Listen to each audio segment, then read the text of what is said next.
Hi, everyone, and welcome back to another edition of Thrive in Three, a brief conversation about thriving in life and in business. And today it is my pleasure to welcome Yoke van Dam. Hi, Yoke. Hello, Lois. It's so nice to be here. Thank you for having me. It's great to have you here. I'm looking forward to your tip. So, Yoke, please tell everybody a little bit about yourself.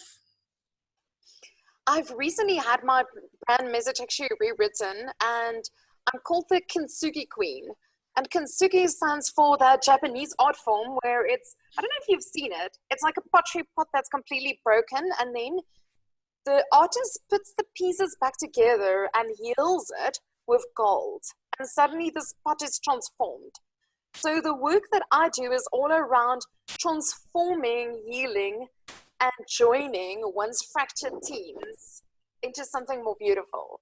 So I do this for emotional intelligence work, coaching work, I do team dynamics work, I do one-on-one work, and it's really getting that team that used to gel and for whatever reason they're not gelling anymore, getting them back together again. And sometimes it might not be because of circumstances like COVID. It could have been because a person left a project or someone was promoted and they're not actually part of that working group anymore. But it's necessary to get that flow happening again.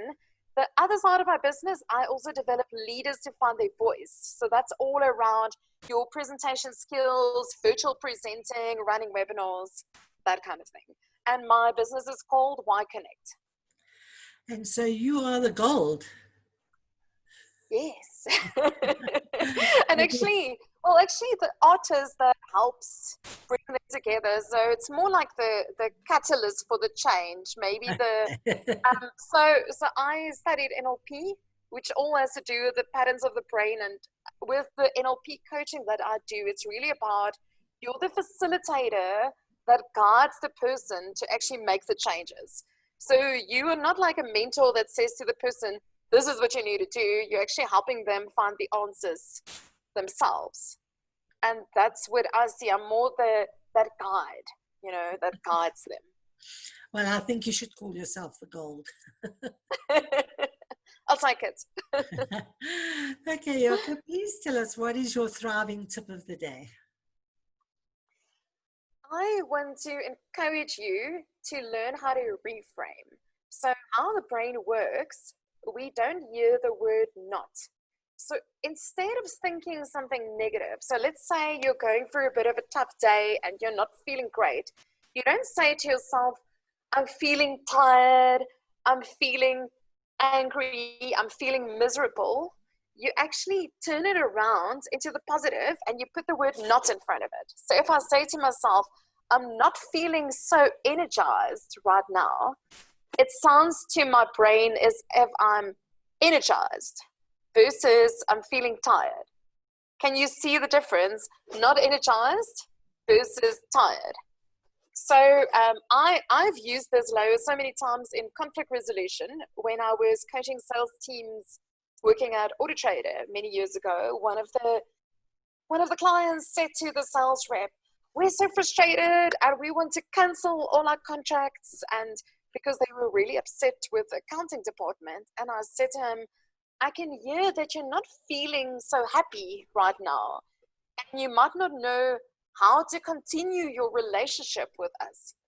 So I was saying what I want them to do to continue the relationship. I didn't install the negative to say, don't cancel, because then the brain can't hear the word not, and I'm actually telling him to cancel. So what we tend to do sometimes with children, people do this by mistake, they don't know. So a child will be like climbing a tree and you'll say to him, don't fall and break your leg. So in his mind, he's creating a picture of him falling and breaking his leg. While if you say to him, come down slowly and make sure that you have a grip as you come down, you're actually instructing him to make that mental picture in his mind and what to do.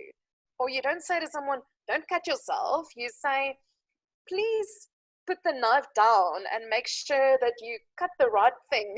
Hold your hands away from the knife. So it's it's like, don't say what you don't want. Focus on what you want and then put not in front of it.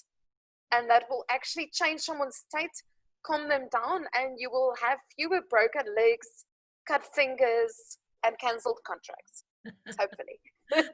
Fantastic. So it's a positive language. It's the words of don't and but and yet. It's making sure that we use those words correctly. Absolutely. That's a great tip for the day. So let's go forward with some positive language. And reframe. Yes. And reframe. So everybody, I'm Lois from Coaching Conversations for Change. Thank you for being here, and watch out for another edition of Thrive in 3. Thank you, Yoke, for being here. Thank you so much, Lois. It was awesome. Thank you. Bye. Bye.